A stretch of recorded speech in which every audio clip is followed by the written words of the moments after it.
And we are live. What's up, guys? Thank you for joining us for a special Wednesday live stream with the one and only Chase Amante. So, to give you guys a little bit of context, there's very few people in the pickup community who I respect and would actually recommend.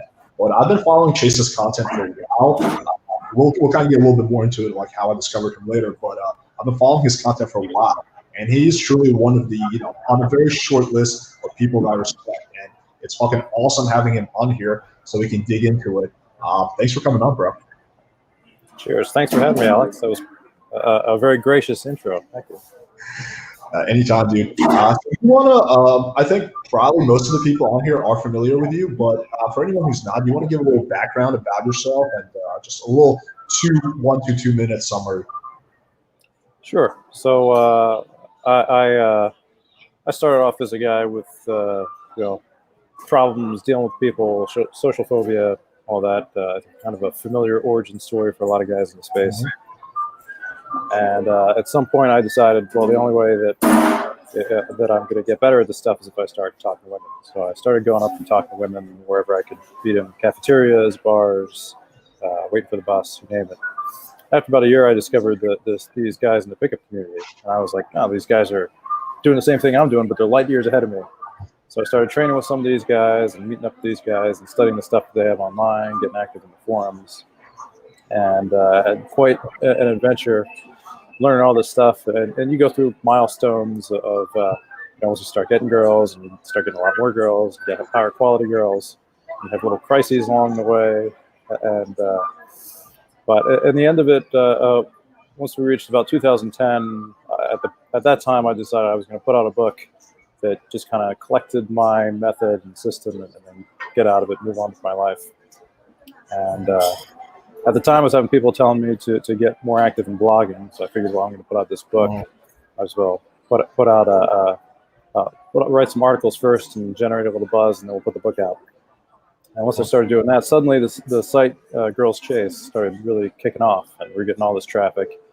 And it went from 600 people a month to thousands of people a month, to tens of thousands of people a month, to over 100,000 people a month. And at that point, my old job laid me off because I was living out in California, and they wanted me to come back and move to DC and do this grunt work. I didn't want to do it. I let them lay me off, get my severance pay. It was during the Great Recession, so you get the 2 years of unemployment, get to bounce around, collecting cash from the government. I figured, let's start some businesses. So we got GC running. It ended up being started a bunch of different businesses, some real estate stuff, but this was the best of the businesses. And it was the one I enjoyed most, too, because you get to talk to guys about girls and train guys and coach guys and see guys getting all these results and success. And it's just a really fun business to be involved in. It definitely has. Yeah. So it's going well. We've got we're probably the most popular in terms of traffic and maybe notoriety at this point site in the men's dating advice space. There's bigger men's sites, like second only to Playing with Fire. No, I'm just kidding. Yeah, man, I've just from watching some of your content, it kind of sounds like you more or less fell into the coaching thing. So it sounds like from what I've read is that you were doing, you were just trying to learn game yourself, and then you're contributing a lot to the community, and then you started developing your reputation. So guys started looking for you as authority. Then you got invited on to write a guest post or email letter, and then just kind of evolved from there, right? So it's like very natural the way you got into coaching. Yeah, it was never intended to really be a business. I was on forums and people were telling me to start a blog, and I don't read blogs myself. So I was like, who's going to read this if I start this thing? Who's going to read that? But they kept asking me to do it. So, and then suddenly people were coming and reading it, and you're like, oh, I guess there are people that read these things. I guess I should write more of these articles. Yeah, as you're telling me the story, there's so many similarities between GirlsChase and Playing with Fire in terms of I also fell into it. I also started Playing with Fire when I was unemployment because my company had a massive thing. So it was the same thing. I also fell into it. I had no intention of ever making a business out of it, and basically started coaching because people kept asking me. Initially, I started this whole thing as just a way to share value and get validation. And then it just kind of people kept asking me. So just also very much just kind of slowly fell into it. And I think that's almost like a part of a good business. Usually the best businesses are not people who set out to create, they just kind of fall into it. It just happens because they have a good product or a good idea or a good service. So I think that's pretty awesome.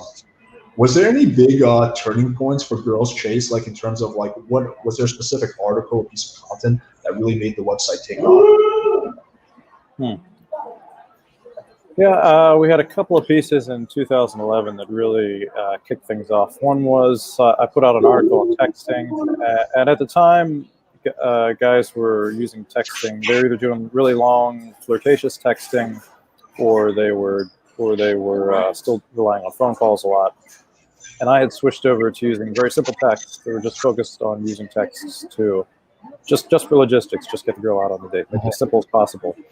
And I was working with friends and seeing that, my friends who are also very good with girls, they could just give me their phone and I could send out a few texts. And now this girl that was avoiding them is coming out to meet them.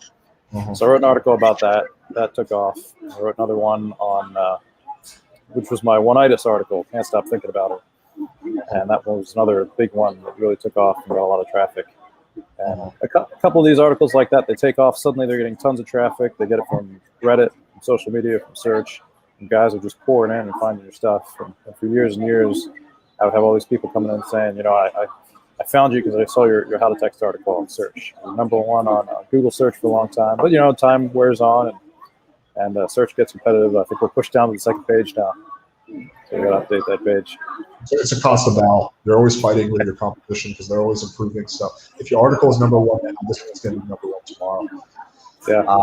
One thing I've noticed actually about your writing style on GirlsChase is that I would say, obviously, people may disagree with me, but I think that you have this uncanny ability to really understand female psychology. Like your articles on just the big article that I actually remember recommending to a few clients was your article on, I think it was LMR, and why when you come close to sex, when sex doesn't happen, why the girl that usually doesn't give you a second chance. And like your psychological background, that article was just like very much on point. How did you develop this, like you're basically like a fucking psychiatrist, like in terms of pickup? How did you kind of get to that point? Well, I think part of it was, when I was a kid, I got into this. I had a weird school background where until sixth grade I was kind of this school nerd, and then for reasons that I didn't understand, suddenly people started getting really interested in me, and I would get all the cool kids inviting me to their parties, and popular girls were asking me to go on dates with them, and I was just sort of shocked by it, and then I got addicted to this, man, everybody thinks I'm cool, but if I go with this one group, then the other group won't like me. So I started saying no to everybody. I had girls chasing after me and guys were chasing after me, but I got in this position of people were approaching me, and I'm trying to get the women to come and approach me, and I'm still saying no and acting coy. And it sounds cool, but it also sucked because I'm saying no. I didn't know how to say yes. I didn't really know how to talk to people. So it was a lot of suffering, and then a lot of waiting and hoping today's gonna be the day that the really hot girl comes and asks me out. And it happens sometimes. Most of the days it doesn't. But I spent this long time, years, in basically an almost female position where you're trying to attract the attention and get them to come and approach you, and then you're worried about what are the reputation implications of if I say this or do this or this. I'm seen talking to this person. And I think that helped me in a lot of ways because I was basically almost in the female position for a long time. Once I finally broke out of it, it was like, all right, I can't. This is horrible. I don't want to ever be stuck in this position again. I got to be the active guy that's going out and getting the stuff I want and bringing it into my life. But that helped a lot, and then and there's also some element. People have different levels of verbal or intuitive empathy things. I've always had a bit of sensitivity, so I think that helps make it a little bit easier. And then just a fascination with people as well. I'm very fascinated with how different people think about different things, and I like to pick apart their thinking styles. And why do you think this? Why does that thought occur to you? And so you see it with women. I talk to women about it, talk to men about it. And you develop these mental models for the different people that you talk to. So would you say that, kind of going back to the days or the years where you were still struggling with, women, would you say that you always, for example, understood women, or you just weren't capable of taking the right action to get the results? Or so do you feel like you've always kind of more or less had the understanding? It was just the action that was holding you back? I would say I had an understanding much earlier than I had the ability to take action. I don't know if I always had an understanding. So I can remember when people started paying a lot of attention to me in 6th grade, 7th grade. I was like, what is going on? I don't know. What is happening? I didn't understand why suddenly everyone thought that I was cool. When a year earlier they thought that I was a nerd. I didn't know what was going on. And it started with me doing little experiments and just trying out different things to see if people reacted in different ways.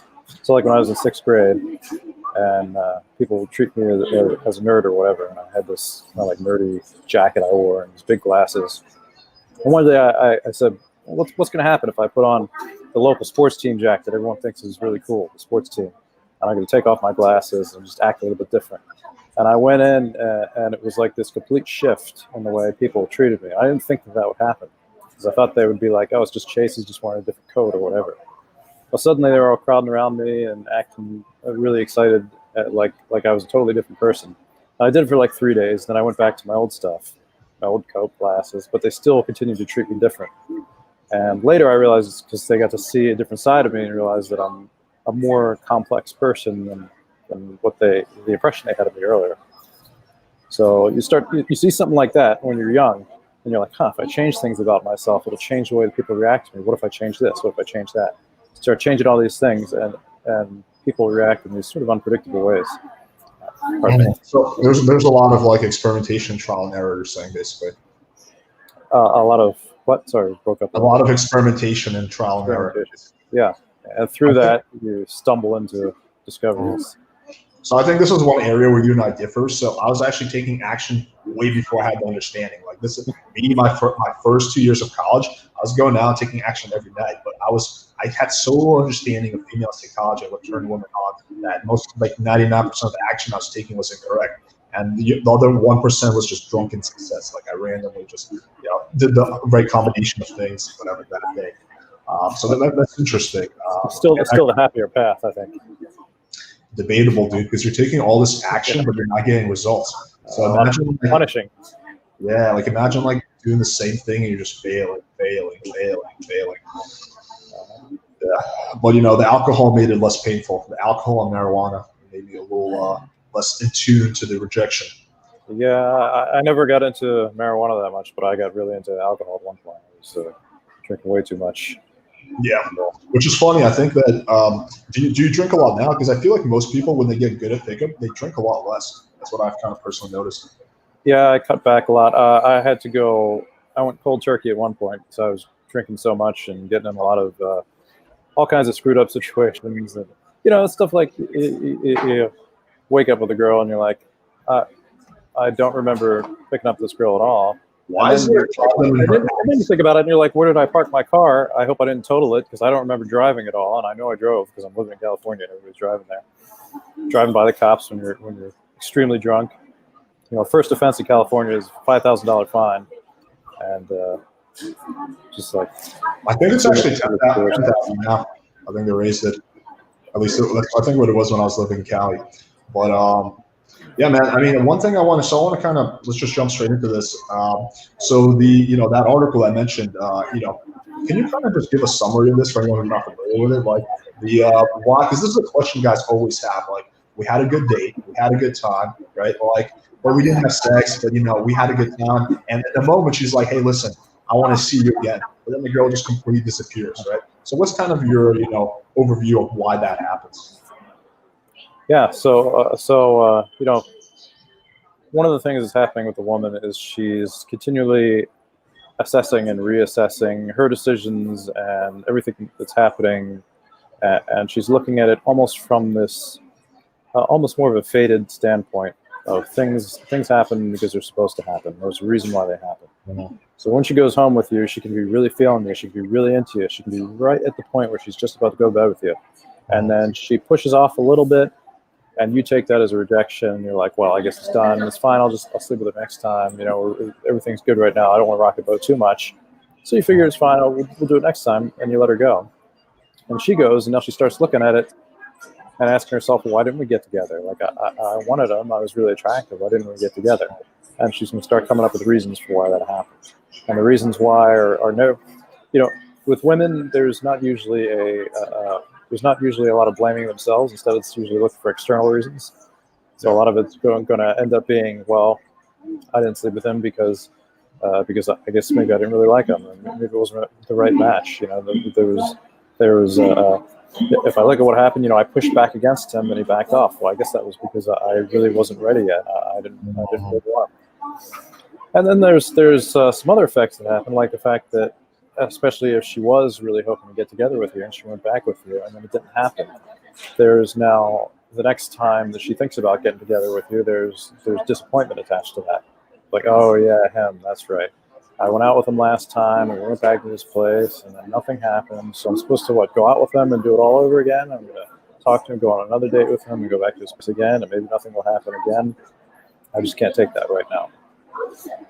So it depends a little bit on the woman and her psychology and how she thinks about things and what her past experiences are. But you'll have either backwards rationalization, where she's saying, I guess I didn't want him after all, maybe I was wrong, or she'll forget that she did want you. Or you can have the disappointment setting in. And it's not all the time. Sometimes you get a girl back, nothing happens, and she'll come back again later. But it's like 10 to 15% a lot of the time is the number of times you can get another one. And I think it's really it's a thing that guys have to go through when they start out, because every guy thinks it's so good right now, I can easily put this down, pick it up again later. But it's not going to be the same energy as where you left off usually. And many times you're not going to be able to pick it up at all. It's just going to disappear, find somebody else. Yeah, I mean, for sure, man. I've definitely observed that myself and in my clients. What are some practical tips guys can do to kind of avoid getting into the situation? Well, one thing is if you know that you're not going to push for it to close tonight, don't get her into that situation. You shouldn't escalate up to a point that you're not ready to finish things out with. So if you get her to the point, I think the best way to think about it is starting the mating dance. If you're doing the courtship, dating, conversation, flirtation, that's fine. If you push to the point where it feels like you've started the move into sex and then you don't finish, that's where you start running into a really big problem for meeting up with her again later. So it depends on, it can be when you kiss her, or there are ways to use kissing that it doesn't really kick off the mating dance. It's just like a quick little peck on the lips, or you do a quick kiss and then push her off. As long as you're the one who's pushing her off, a lot of times it's going to be okay. If you start making out with her, tonguing her down, it's getting really hot and heavy, then you more or less started the mating process. And if it doesn't happen, then it's going to be harder to get it going again later. Yeah, the point of no return, and it's different for different girls. So for some girls, the point of no return might be making out. For some, it might be having your titties sucked on. There's it just depends on the girl. I mean, I think that's definitely a good point.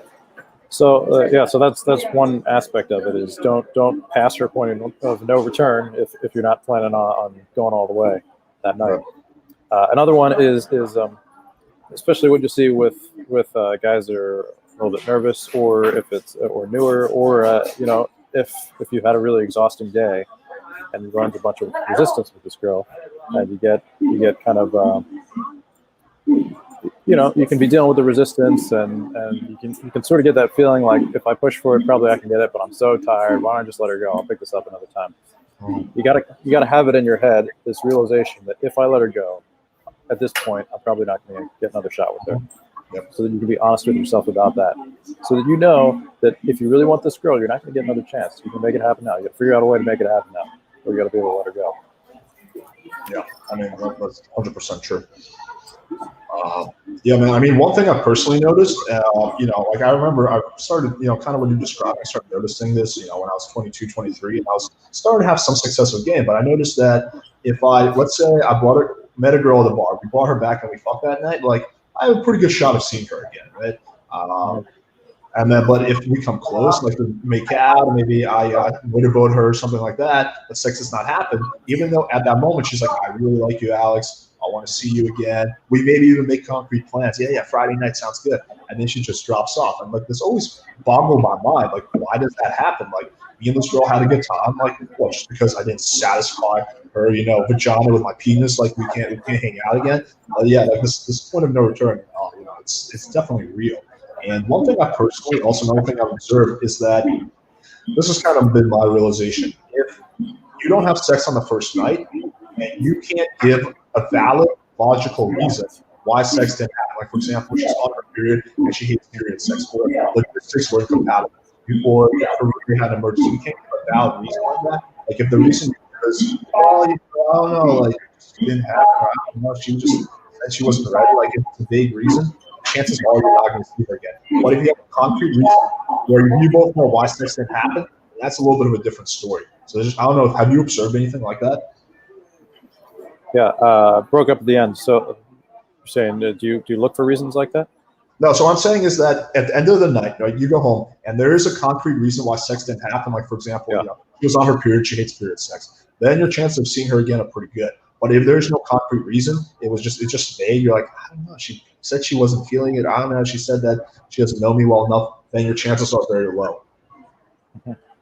Yeah, if there's, so that ties into she's looking for a reason for why the two of you didn't get together. So if there is an actually understandable reason, and especially if it feels like, you know, we were just torn apart prematurely, then it can be a lot easier to see her again later. So, but it depends on how she attributes that to. If she's going to attribute that to we were torn apart prematurely and it's unfair, versus we were torn apart and it's just fate that happens. You know, maybe for making a bad decision. And part of that can be based on how well she knows you and how she met you. Like if you meet her from nightlife, or maybe from online dating, if you didn't have much of a conversation built up with her beforehand, and she could be more likely to not show up again than a woman that you met and you've established a bit more of rapport with. But yeah, so if I'm thinking about just different concrete reasons that you might have to split, so it can be something like, you know, if maybe you can't take her back to your place and you can't go back to her place, and you're escalating in public, and the two of you get separated, and you're leaving both hot and heavy, but you leave her in a way where the most important thing, the most important thing to my mind is that you leave her in a way where she feels that you are actively leaving her, not because you're rejecting her, but you're choosing to leave her, as opposed to what happens with a lot of guys is that they're trying to escalate to sex, and then the woman has to pull away herself. She says, well, I have to go, and the guy says, all right, I'll let you go. She's the one that's taking action, whereas when you're the one saying, we'll continue this another time, I'm going to let you go now, you take you back home, and you drop you off, then it's putting you in a somewhat better position. Because then it's, well, he's in control, he's done something, okay, that's why it didn't happen. It's happening because we're still following the seduction, we're still following the course that he set. And she's going to have more of a feeling that next time we can lead things where we want to go to, if he can handle logistics next time. Uh-huh. Yeah, this kind of leads us into, you know, like your website is GirlsChase, and I think the big thing that a lot of guys struggle is getting girls to chase, because they're the ones who are chasing the girls. You know, that's like 9 out of 10 interactions, right? So what are some, you know, tips you have? Because I agree with you that it's important to have girls chase you, not be the one chasing them. Have that flip in the dynamic. What are some practical ways a guy can accomplish that? Well, the most important concept behind getting women to actually pursue you is that you need to have them investing. So that can be compliance, getting them to do things for you, getting them to qualify themselves. So a lot of that starts with first asking them to do things. If you're in person, you know, let me see your hand, see your bracelet, let's move over here. You're getting her to do these little things for you. And then you're asking her to qualify herself. So, you know, the classic example is, do you cook? Are you adventurous? You can ask her all kinds of things, especially as you talk to her, things will come up about her. Why'd you move here? Oh, so if you're, you know, you find out what she's doing as her career, and you ask her, you know, how do you like that? She says, oh, it's okay. It's just okay. Why aren't you doing, what would you like to be doing? She's going to tell you what she would like to be doing, so why aren't you doing that? And now she's qualifying herself. She's explaining to you why she isn't doing the thing that she wants to be doing. And most people aren't doing what they want to be doing, so that's an easy one to get her on. They're qualifying herself. And the more she's investing in you and qualifying herself to you, the more she feels like, you know, it's the basic human sunk cost principle. As people invest in something, they feel more and more invested in the thing, and they want to let it go less. So she will start to want to hold on to you. And now she feels like you're starting to pull away a little bit. Not a lot, but just a little bit. Enough that she has to lean in a bit to get you. And she will start to invest more on her own, put more effort. She'll start to signal you more. She'll start to give you more flirtatious signals, to tell you more overtly that she likes you, or signal that she likes you. And then you're in a situation where she's starting to chase. And I think one of the important things for guys to realize is that most adult women do not chase in the super aggressive, overt way, that they're going to come up to you and start coming on to you and put their hands all over you. Oh, daddy. I saw you across the street from Starbucks. I ran over here. Just 2 minutes, daddy. 2 minutes of your time, please. Oh, yeah. Be great. It'd be great if that would happen. But if you're a celebrity. Most of them won't do that. Yeah. But usually the way women are pursuing you is by giving you lots of hints and signals. So she's playing with her hair a lot. She's leaning a lot. She's giving you little signals about her availability. If she's hitting at you to take her home, she might say something like, "I'm starting to get really tired." Yeah. And guys when they're newer will hear that and they'll say, "Well, I guess we should wrap up and talk again another time." And a lot of times it just means such a huge turn off to a girl when you misinterpret her signals, because it shows a lack of social awareness, which is low value. Yeah. And I think for a lot of guys, it might not even be that they're necessarily that low social awareness when they're starting out, but they're so, it's like, I think the football analogy works for a lot of this. They talk about in your first season of playing professional football, even though you're coming from the college leagues, everything's happening so fast that you're just looking everywhere and trying to figure out what's going on. And in the second year, the game slows down. So guys, you're developing more social awareness as you go, and at the same time, as you gain more experience, the game is slowing down. So you're able to recognize more of the stuff that maybe you could have recognized if it wasn't a million things coming at you all at once that you're not familiar with dealing with. And then eventually, ideally, you get to a point where everything is you have full control. Like you're not even consciously saying the right things. It's subconsciously, it's all happening for you. It's almost like an observer in a movie. Yeah. So yeah. I mean, two big things I've noticed that are huge indicators is eye contact and proximity. Is a girl looking at you right in the eyes, or is she looking away and looking back? That's a huge one. Now, it's not black and white, because some girls won't look at you just because they're shy. They're still attractive. So that's one of them. The second one is proximity. Is she leaning back away from you, or is she very close to you? I think those two are just huge in of itself. Does she find little reasons to touch you? If a girl's finding little reasons to touch you, that's a very good sign. If she flinches every time you touch her, then that's not that great of a sign. I think it's important also for guys. I always teach this. For me, I never go from talking to the make out without anything in between. Right? There's a lot of escalation I do that's short of making out, like touching her, lightly, just flipping her hair, staring at her deep in the eyes. Sometimes I'll just build a little proximity and then pull away. So a lot of stuff like that. Do you find yourself also doing a lot of shit like that? You find yourself also what? Doing a lot of stuff like that. Yeah. The escalation process. So you can't. Yeah, like you said, you can't just jump from talking to her to grab her and make out with her. Because even if she likes you a lot, there needs to be an escalation of her getting familiar with you touching her. It can't be unsettling or jarring when it happens. There has to be a certain element of smoothness to it. Yeah. And I guess there is a way to do the almost touchless seduction, where you maintain this gap of tension deliberately, but it's not really something that you should be doing unless you know exactly what you're doing, and even then, it's only going to work on certain girls.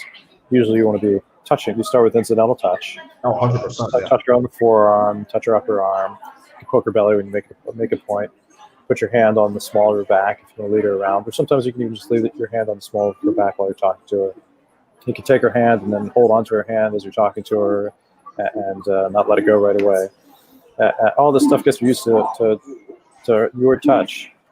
If you're sitting down next to her, just have your leg against her leg, and then you can have her put her hand on your leg. You can make her touch you. You can feel my bicep, or have her touch your hair. And as you do that, even though you're telling her to do it, the fact that she's doing it feels to her, we have these feedback loops in our bodies. It feels to her that she is proactively touching you, which makes her feel like she's pursuing it. And a lot of this stuff that we're doing with women is getting them to participate more in their own seduction, and they enjoy it. It's fun for them. And another of the techniques I use is chase framing, which is where you make little sexual innuendo jokes and imply that she's the one chasing after you, and then move on very quickly in the conversation before she has a chance to refute it.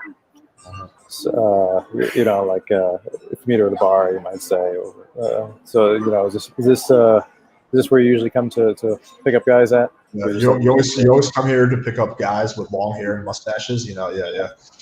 I mean, for sure, I do something very similar as well.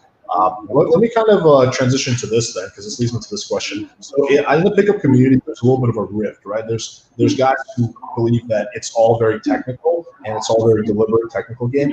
And then there's guys who believe it's all natural. You should only do natural game. And then, of course, there's everything in the middle. Where are you on the spectrum? I'm always I'm a balanced guy. I like to have a balance of pretty much everything. So when I started out, when I first found the pickup community, I was reading a bunch of guys that were doing technical routines. Like the first thing that I ever found to pick up was Swing Cat. I read Swing Cat's book. Swing Cat. Do you know Swing Cat? No. Don't know Swing Cat? Oh. No. So he's one of the early technical guys. He introduced the concept of prizing, which is where you're making yourself the prize. You've heard the phrase "I am the prize," right? You know that one? Yeah. So that comes from Swing Cat, and he's got a great book. It's called Real World Seduction. Most of the old school guys, like real old school, before 2010, know that book, have read it. Great book. So he teaches prizing qualification. So I found that stuff, and there's like opinion openers, which were real big back then. So I found this at the end of 2005. So I'm going out to bars, running opinion openers on girls, asking them about, my jealous girlfriend and my two what I should name my dogs, and I don't remember what those. For mystery, I get roared now. Yeah, I spoke to Mystery. I ran into him randomly. I was living in San Diego, and I was out one night. I like to explore different venues. It was raining really hard, and there was like this little tiny lounge, and I saw there was like a bouncer doing a guest list thing, and I sneaked in behind some other people, just acted like I was part of their group so I could get in. And I went in, and I'm like talking to these girls in the place, and talking to different girls. And at one point, I'm talking to this one girl. We really hit it off. She's asking me about what I do, and I said I'm a writer. She said, "What kind of writing do you do?" I said, I have like a newsletter, and I write about psychology. And she looked at me and she said, "You're not a pickup artist, are you?" And I'm like, I don't do a lot of routines and stuff. I'd been in it for a few years. I had never once had a girl say that to me. And I was like, why would you say that? What's the indication? She's like, everybody here is a pickup artist. I was like, what are you talking about? And it turned out I crashed some birthday party for this magician who was friends with Mystery. And every single guy there was a pickup artist. I had no idea who these guys were. And then Mystery showed up, and I went to introduce myself. And we did like a couple of sets, we used to call them. He's opening with this magic trick. He's like, you girls want to see a magic trick? And he does it's like a thing with a pencil. We had like a little bit of a tiff. He doesn't like people from other schools of seduction. A little bit of an argument there, but he ended up he was a pretty good guy, I think. But sorry, go ahead. Oh yeah, I don't know what your opinion is on him. I see a lot of guys they're really, he's got the silly hat and everything, and a lot of guys putting him down. But his method is, one of the best wingmen I had was a guy that started out as a natural. He was a natural. He was in Ann Arbor, Michigan. He was a party guy. He was a drug dealer. She's banging all these girls from dealing drugs and at these raves. He was king of the rave scene. And he did really, really well with girls. And then he got into studying Mystery method. And he got so good with it that the way he would put it was, eventually he got bored of it, because then it's just he goes up to the hottest girl in the nightclub and just says the same things every time, and they react the same exact ways every time, and then eventually they sleep with them, and it becomes so predictable that it gets boring. So at the time I met him, he was transitioning back into natural game and still getting really impressive results. Some beautiful girls, and very into him. Although I would make the argument that that guy, a huge part of this is that he already had good natural foundations before he learned mystery method. So he was doing the same exact like routines, but the difference between him and a guy who's getting no ass is that he was saying like he might not even have realized it, but he was delivering all that with swagger, and I think that's such a huge factor. Yeah, it was. So one of the things that was one of my focuses when I started GirlsChase was teaching what I call fundamentals, which are just all these mostly nonverbal, attractive qualities of a man that makes everything that he says and does more effective because he's a more attractive guy. And I noticed when I first studied mystery stuff, everything that mystery talks about is what he says or does. But if you watch him himself, he's a very charismatic, attractive guy. He never talks about those qualities. Yeah. You know, the eye contact, the way that he smiles, the way he talks, his vocal intonation, his posture, his movement, is stuff that he doesn't talk about, but it has a huge impact on the effectiveness of the techniques. And if a guy's going out and he's slump-shouldered and he's not smiling and he's mumbling his voice and he's trying to say the stuff the mystery says, it's not going to work. Yeah, just his vibe. Like his vibe is just like kind of creepy and like, you know, like especially if you're more of a shy introvert and you're trying to do like fancy routines, like that's going to be a fucking like there's going to be such a high level of incongruency, especially if you're trying to do negs and you're like more like a nice guy, like shy, like there's going to be a big level of incongruency. Now, if you're like more of the charming asshole, then yeah, negs might work for you. So I think there's a lot of factors like that mystery, you know, never considered. But my overall opinion of the guy is that I respect his contribution to the pickup community. I do think a lot of his principles are, while they're not fully fleshed out, they were on the right track. That being said, what I've noticed about mystery is that he's just like he's stuck in 2006, and he just thinks that he figured it out like the Holy Grail.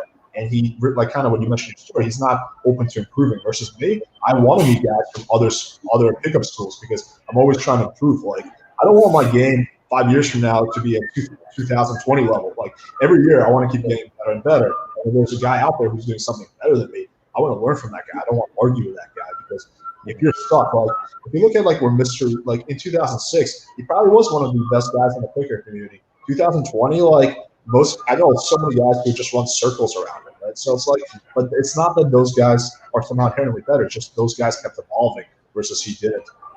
That's kind of my take on that. Yeah, I don't know what he's doing now. I assume it's probably the same stuff. You know, most guys, once they figure out their angle, people get set in their ways, and you know, you figure out your angle. You think this is the best angle. No need for me to change. And him, I don't know if he's still making videos. I've seen some stuff like he is, but I know he's still doing coaching. I believe he's what? I think he's still doing coaching, as far as I'm aware.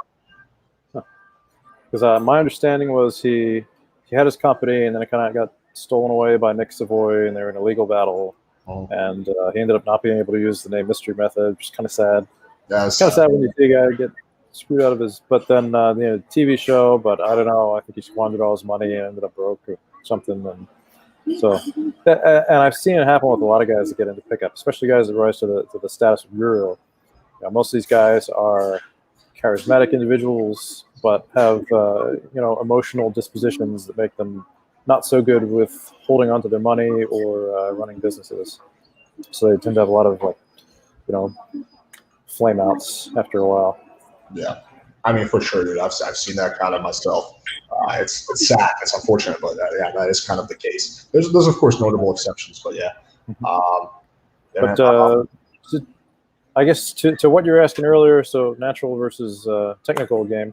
So so I started with technical, and then I was fortunate to take a training with the original natural game company, The Approach, which was they were the first guys to use the term natural game in Seduction, and most people don't remember that. What's the name of that company? It's called The Approach. It was Sebastian Drake and Vin DiCarlo. And so RSD took the name natural game from them, but they didn't really understand the concept. So the concept of natural game was always learning, developing skills in yourself that you can use to succeed with women in any situation. So developing the ability to make conversation, developing the ability to flirt, developing the ability to screen and qualify, developing the ability to lead, developing your attractive qualities. So all this stuff is natural. So you don't have to go in with a bunch of stuff in your head. you just go in with a few focuses, like I'm going to have fun, I'm going to be social, I'm going to talk to people, I'm going to see if women meet my standards. And so long as you've got the skills built up, you're fine. So a lot of my focus was that. But then, of course, you're also having to learn specific skills. So that's the technical aspect of it. You got to learn how to do these different things: screening, qualifying, chase framing, what I call deep diving, which is my approach to building deep connections with women in conversation, or anything that you're using to build the connection and get the flirtation going. Wow. And the easiest way I find is just when you're learning, you go out and you're trying to focus mostly on just enjoying your interactions and pushing them forward more. And you take a couple of different things that you're going to work on in that particular outing. I'm going to work on this 1 or 2 or 3 things in this outing, and then keep working on those things for a couple of sessions until you get them down more or less where you want them to, and then move on to the next thing. That way you're adding little bits and pieces of technical game as you go, while overall you're still keeping hopefully a more natural and comfortable vibe to things. Yeah. So you don't want to be the guy that's all technical robotic stuff, but you got to be adding those pieces. You do not want to be that guy. I see those guys out sometimes and just cringe. Like, girls just find them cringe. Like, you don't want to be that guy. Since we're on the topic of pickup companies, what are your thoughts on the RSD? I think they did an impressive job of building up their own in-house culture. I've heard some negative things about. Yeah. I've heard some negative things about some of their business practices, and I don't want to spread too much hearsay, but I did at one point have a guy that was trying to play matchmaker, I guess, between myself and Tyler Owen Cook, and apparently he took some of my material and met Tyler in VIP and was telling him my stuff, and Tyler was intrigued and he was telling him, let me get an introduction between you two guys. But what I have heard repeatedly was that he had a tendency of learning other guys' material and then just kind of weaving it into his own, and he's taking ownership for it. Yeah. So I was like, hey, let me just decline that meeting. They put on a pretty successful YouTube channel. They produced a lot of coaches, and from what we've heard from, we have guys in our community. We had a lot of guys that found Seduction through us, and a lot of them would come back and say, I first found things through GirlsChase, and it's still the best place for technical advice, but I really love the RSD videos for motivation. So they're doing a lot of great stuff with motivating guys, or they were. I guess they're not doing Seduction anymore. Now they're moving over to something else. With self-help, yeah. They're not doing anything anymore. Yeah. But I get from the motivation, encouragement, pump up, they were top of the game. I agree. Motivation, they are top of the game. You're not going to get really motivated by watching a very technical video on texting. You're going to get motivated more like what they do. The point I want to make. So there, at PWF we have a lot of ex-RSD. Like, oh man, like I was with RSD, almost like I just got this bad relationship. Now I found like you guys treat me so right. Like we have a lot of ex-RSD clients. Who are just like, I wasn't with RSD, now with PWF. But what I've noticed is that that's not a sign of a good company. It's not a good company. Like, for example, I've had, when I announced this live, people are like, oh, cool, yeah. I read GirlsChase, and, they're not, it's not like they're going from GirlsChase to PWF. They're checking out both sources. So I guess that kind of leads me to the point that, I don't know, I feel like if you're a company, and I do think they had some, big contributions. If you're like, people are like, either this or that, but that's not really a good angle. Like, you should, like when you're at that point. That's just kind of like a little observation I've made. I do think that their old content, I always say this, like their content 5-6 years ago, it had a lot of merit. Like, especially old Julian, like 7 years ago, was on point, like a lot of it was. But then, like, when they start transitioning and becoming, I don't know, more like kind of sellouts, I feel like then at this point the content just became largely dog shit. Yeah, I think they've progressively watered it down. Just try and stay ahead of the censors. The culture is shifting. There's less and less tolerance for open talk about seduction. Eventually, you get to the point where the jug of milk is just water. Like, you keep fucking watering, and people in the hood, they just put water and mix it with the milk. Eventually, you get to the point where it's just like water with like like a fucking drop of milk. Sounds kind of ridiculous. They had. I remember when I was still. I think it was 2008.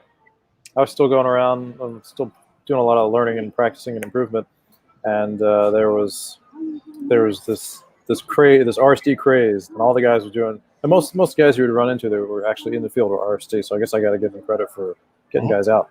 Oh, for sure. But they were all doing the claw. Did you ever hear? Do you know the claw? No, the claw. Yeah. So, they take their hand and they wrap it around some girl. So you go to a nightclub and there's like a girl walking by, and you don't even try and open her. You just wrap your arm around her and drag her in. Yes. And of course, now if you did that, you'd probably get people screaming at you in the New York Times. But back then, you could still get away with it.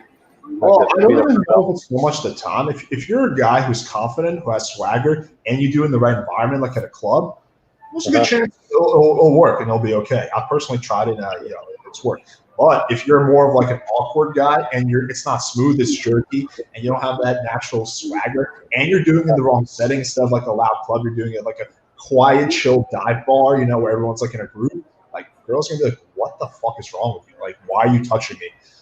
Yeah, and that's the big issue that we're talking about, right? You get the guys that are not that don't understand that you need to work on these attractive qualities first, and think, okay, I just got to learn what I need to say, and then I just got to do these certain things, and they go up and start saying these things without having the other qualities to back it up, and they're not getting the reactions they want, and they don't understand why. It's confusing to them. Yeah, but I think you and I both agree that you need both, you need internal, external. It's not mutually exclusive. It's not one or the other. It's not one is better than the other. They're both two sides of the same coin. You need both of them.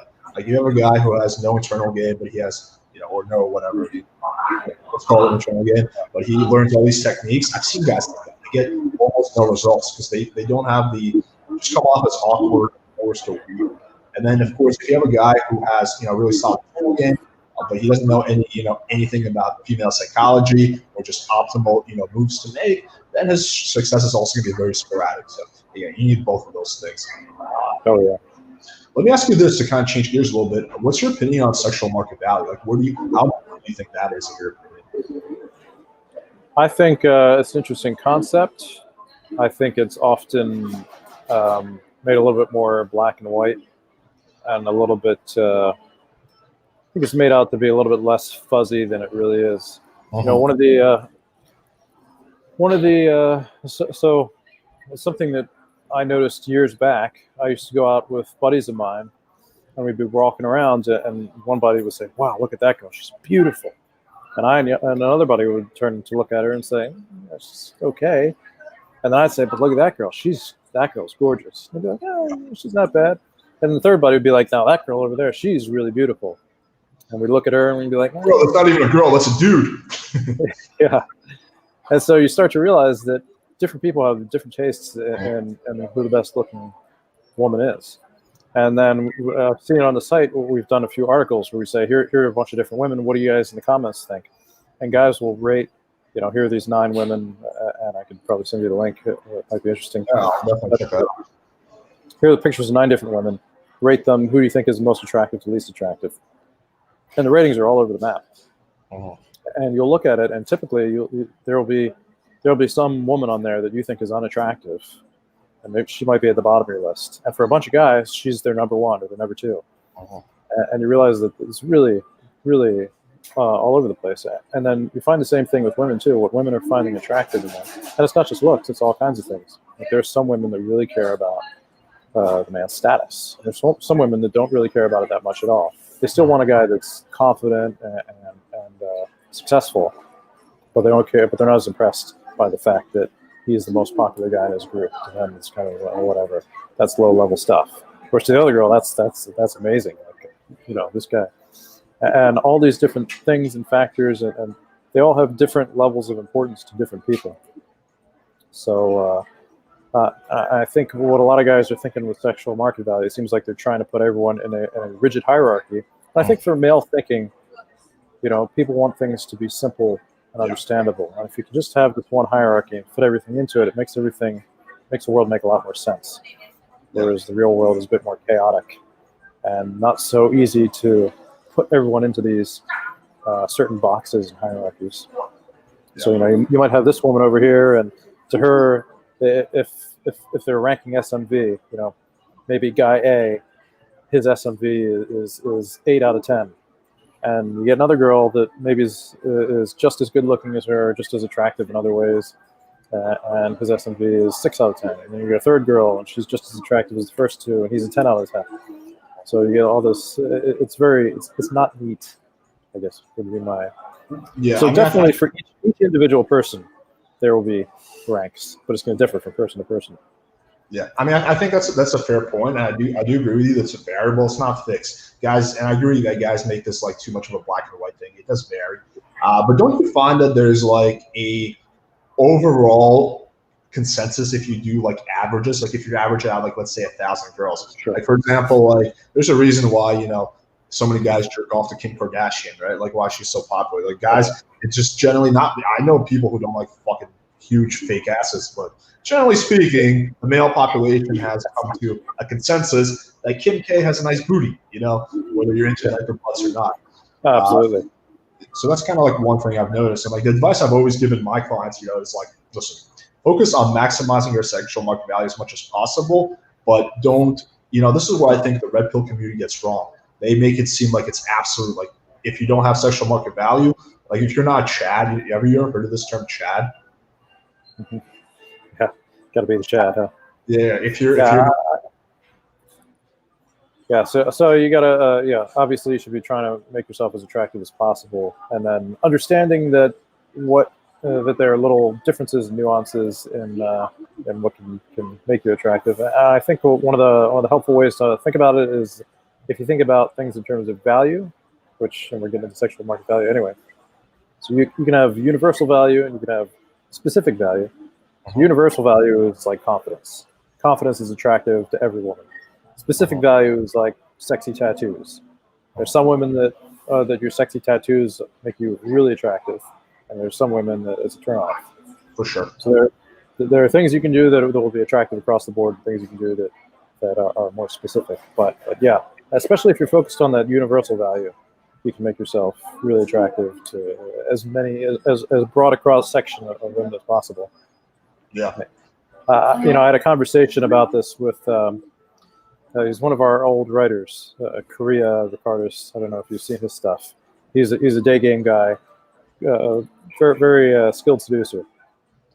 But we were talking about this and having a debate about it, and I'm saying, it's really there's a lot of variation in what guys find attractive, and he's pushing the point of like, but there's averaging out. There's obviously a hierarchy on what people find more attractive, and ultimately realized, we're saying basically the same things. We're just looking at it from slightly different angles. Like I agree that it's averaged out, but I think it's interesting that there are these differences, and he agrees that there's differences, but he thinks the most important thing is that it averages out. But both things are true, and I think guys, so long as guys can understand that and realize that, there is an average. On average, this girl is going to be more attractive than that girl. Guys who are like this are more attractive than guys like that. And then within these classes, there's a lot of nuance in terms of the specifics of who is more attractive to what person. And that way you can get out so that you're not having too rigid thinking on anything. Because you don't want to be thinking like, well, I can just go around looking sloppy and disgusting, and some girl's going to find me attractive because there's some girl that likes that. Looks don't matter at all. Yeah, so you can wear this shirt with fucking Cheeto and cum stains on it and walk around. Yeah, for sure, man.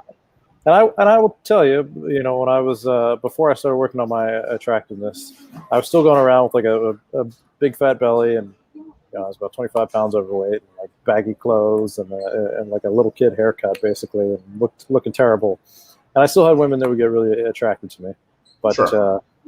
But it's a much smaller percentage of the women that you meet than the women once you take care of your appearance and your presentation. Yeah. So you're just improving the percentage of women that are receiving you well, as you make yourself a more attractive man. I mean, I think with game, you're basically that really game comes down to just optimizing your odds because there's no strategy or style that's going to work 100% of the time. It doesn't exist. Anyone who tells you that, straight up lying. All you're doing, by learning game and improving yourself is you're just optimizing your odds, right? So you have more and more and more of a success rate. So I think that's really what it comes down to, just like optimizing your odds. So of course, guys always like to point out the exception. Like some guys will argue with me, like, "Oh, sexual market value doesn't matter because I know this guy who gets laid." And I'm like, I'm sure he does, but that's not like the rule. That's the exception. So that's kind of one thing I'm observing. We could nerd out on this for hours, but I want to ask you this before we jump into some questions. So what are some practical, what would you say are like the biggest mistakes you see from your clients, your students, your guys in the pickup community that are very common that you're seeing across the board, and what are some fixes to them? Biggest mistakes from guys in the pickup community? Yeah, just in general, you've observed from just doing coaching and just you've seen from the community. Yeah. Yeah. So a lot of one common mistake is so let me talk about this one first, then I'm going to talk. Yeah.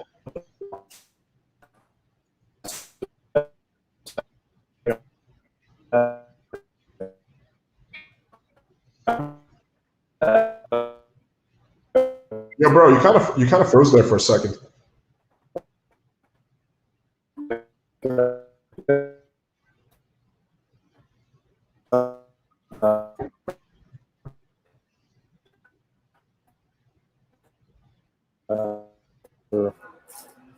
Okay. Okay, wait. Now I can sort of hear you. You're frozen there for a while. Yeah, you're still frozen, man.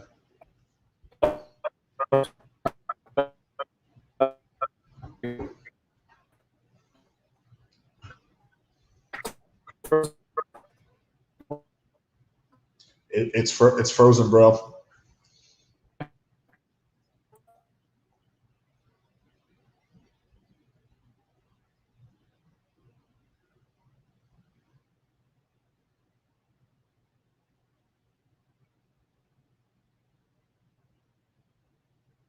Bear with us, guys. We're having some technical difficulties.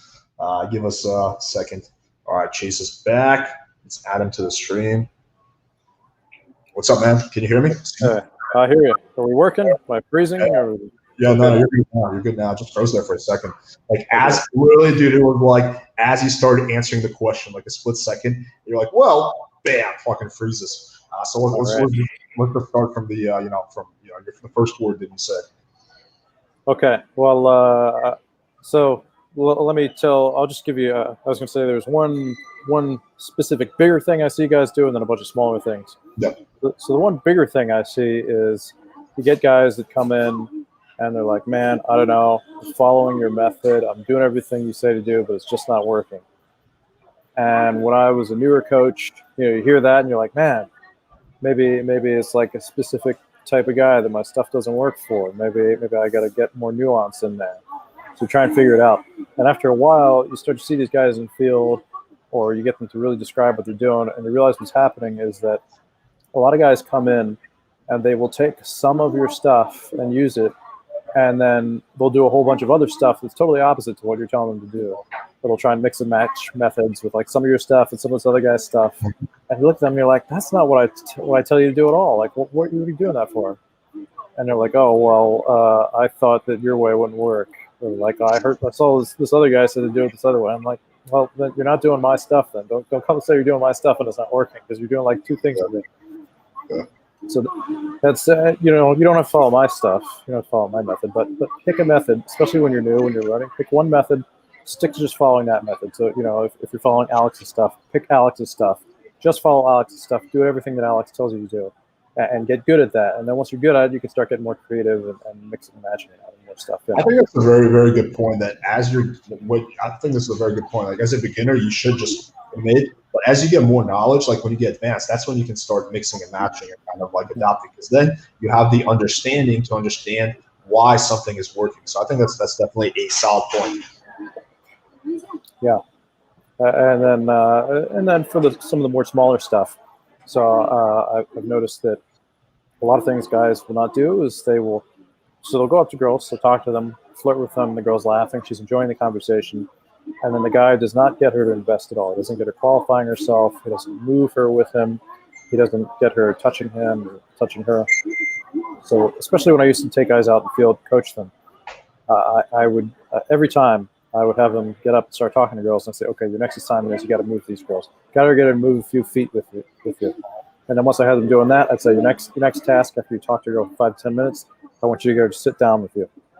And once I did, you see guys jump from, they're like, I approach girls and it goes okay, but it doesn't go anywhere. Suddenly now they're like, well, I'm getting phone numbers. These girls are really into me. I'm like, yeah, it's very simple, right? Just go and move with you. Move with you, sit down. Most guys forget to do that. Another thing that I will give to guys that are a little bit more advanced, that can get in and are having good conversations with women, flirtation, and they're moving them around, and they're connecting with these girls, is I gave a talk once to a group of guys in California, and there were about 50 of them there, and they're all guys that were going out regularly trying to pick up girls. I said, okay, of everybody here, how many of you guys, every time you go out to talk to girls and you talk to 5 or more girls, how many one of you guys, every single time you go out, do you ask a girl to come home with you? I think 3 of the guys raised their hands. I said, all right, here's what I want all you guys to do. For the next couple of weeks, every time you go out, I want you to ask at least one girl to come home with you. And you're probably going to be surprised by the results. And what I have seen is a lot of times guys will go for something that's a little bit less than what they can actually get. Like this guy's got a really good vibe going with the girl, and he's feeling like, oh, what do I do? What do I do? And he says, okay, I'm just gonna ask her for a phone number. So he gets her number and gets out. But if he asked her to go to a diner with him, she might have said yes. If he asked her to come home with him to an after party or to come watch a movie if it's during the day, she might have said yes to that. And when guys get in the habit of always trying to push things a little bit farther, it doesn't have to be jumping right to going home. You can start inviting her to a diner, to a cafe with you. Just change venues with you, or go have a seat with you if you're not asking for that yet. If you can push for something that's a little bit more than what you're used to asking for, you'll discover that a surprising number of girls will say yes. A lot of times women that you thought were not going to say yes, suddenly they're saying yes to. And then you're walking around with these women, or they're going to sit down with you, they're coming to the cafe, or they're coming back to your place, and inside your head you're going, oh, I didn't have a plan for this at all. I didn't think she was going to say yes. I just asked because that guy told me to ask. And all of a sudden she's coming along. And you'll find that, especially, as you work on yourself, become a more attractive guy, women become a lot more willing to go along with things than you might have thought. Because I think for a lot of women, their guys are under this impression that they're getting hit on all the time, especially beautiful women. And some of them are, but a lot of them are not. And a lot of them are not getting huge numbers of guys asking them out all the time. They got guys creeping on them on Instagram or whatever, but they don't have a lot of guys that are actually interesting and attractive. They're actually asking you to do interesting things with them, even just to come and have a drink with them or spend time with them. And when you start doing that, when you start trying to make moves and seeing if they will go with you, if you got everything else handled and you make yourself a very attractive guy, you'll probably end up being surprised by how many women are going to go along with that. Yeah, that's definitely an important point. Guys playing it too safe, right? Like you're playing it just too safe. You're like, I better not rock the boat. But in reality, women are attracted to guys who are risk takers and guys who can rock the boat within reason. So I think that's definitely It goes back to the same thing we were talking about earlier with the LMR. Guys are like, well, I'll just finish with her next time. No, why don't you try just a little bit more? Try and overcome her LMR a little bit more, touch her a little bit more, keep her there. If she's not leaving, then why would you make her leave? Let her stay in bed with you. She can spend the night, sleep over, keep touching her, kissing her, see what happens. Yeah, for sure. I think that part of getting good at game is having this knack. It's almost like curiosity, like kind of what you mentioned earlier when you were in college or whatever, having this curiosity and like actually trying shit, like off trial and error. So like not being so like rigid and being like, okay, well, I'm just gonna do this. Like this is my exact routine. But like, okay, what can I get away with? Can I do this? Not in like a creepy way, but like well, what if I do this? Will this happen? Like, what if I that's kind of what was a big part of me, like good at game. I was just like, okay, I can get a girl to let's say go on a date with me from day game. But can I get a girl to go home with me from day game? Can I get a girl to sleep with me from day game? Can I do this without any alcohol involved? Like, You know, like how far can I take it? That's what, like, you know, a big part of it. Can I do this without me drinking either? Can I do this 100% sober? Do I really need 4 or 5 beers? Can I do this for 2 years? So just kind of like constantly pushing myself. And eventually get to a point where you're like, all right, shit, pretty good at this, huh? Yeah. So it goes. One day it dawns on you, like, oh, well, off all kinds of crazy stuff that I never could imagine. Oh shit, I'm fucking PWF. What? Yeah, man. Yeah, so let's jump to some questions. I think you know, we've covered a lot of good points. One, I'll quickly add this. One thing that I personally observed from just, you know, coaching for a while is that I think, and I always tell guys this, is that the most common mistake I see, actually two. This is what I think is 60 to 70% of the overall fuck ups in the pickup community, at least in my community, is over gaminess. So, like, the way I always explain this is that on one end of the spectrum, you have the guy who's super boring, like, hey, what's up? Hey, how's your day? Hey, how are you? Hey, my name is blah, blah, blah, right? And most of the guys in the pickup community know that's bad. But what I find is a lot of them go too far on the other end of the spectrum. They're always trying to be like fancy and gamey and like one up themselves. And at that point, they just become like this, almost like a meanie. Right? It's not like a real person the girl's talking to. And I just see this time and time again, and the girl just gets turned off because she thinks this guy's weird, right? So that's a huge thing I've noticed. The second one is just poor closing, just like suboptimal closing, like with whatever. Like, say a guy, he's having a let's take a day game thing. Guy's talking to a girl, it's going really well. The girl likes him, and maybe he can even get her over that date. Maybe he can get her to a bar and to his place, or at the very least, he can get her number and set up a date. But he just says, "Let me get your Instagram." That's poor closing right there. Now, you know, how are you going to make it happen? And then maybe when he goes to Instagram, she's responding. He says, "Hey, what are you doing tomorrow at 8 o'clock?" And she might want to see him, but she's busy that night, so he's scheduling a date incorrectly. So it's just kind of you know, something I've seen across the board with my clients. All right, so let's jump into some questions. I'm going to skip the ones where people are saying, "I'm a huge fan," blah blah blah, because we kind of, you know. Thank you so much for it. I started learning pickup from Chase and all that. So yeah, we'll skip those and we'll go straight to the questions. How would you go about engaging a girl on Tinder you matched with a month ago but never said anything to when you first matched? Do you do much Tinder and online dating, Chase? I don't. I think it's your thing more, but I could take a shot at it. But it'd be more speculating for me. So I don't know if you want me to speculate. Well, actually, let me ask you this: what's your preferred way of meeting girls? Like, do you mostly like cold approach or social circle, day game, night game? Like, what's your shtick? I've always been a cold approach guy. So I've used online occasionally, but I much prefer cold approach. And I've always been mixed, and then I got more into night game for a while, transitioned more into day game. So and now I'm, you know, you get past your period of being super active, and you get tied up with other things, business and everything. So I'm more of an opportunistic approacher now, which usually means daytime. So you go on the street or the cafe that you're at. I'll answer this question very quickly because it's a simple answer. You message her in the same exact way you would message her as if you matched with her yesterday. You don't have to do anything different. Just whatever opener you were going to use, just use it anyway. The girl's not sitting there thinking. You know, I think a common mistake guys make is they think that girls are putting in as much effort into this as guys. Well, I'm not sitting there thinking, this guy had matched me a month ago. Why is he not matching me back? I better go on BWF forums and talk. You know, the girl, she's not going to know this. They just text her stuff. But nothing extra is required.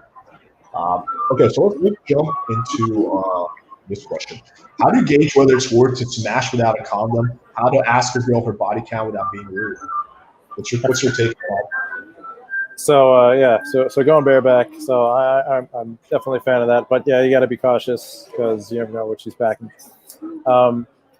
So my general rule is if you met her at a nightclub or generally I also say also with online, my suggestion is always wear a condom with it because you just the kinds of girls you meet, nightlife and online, typically are meeting more guys. Oh, what are you trying to say, Chase?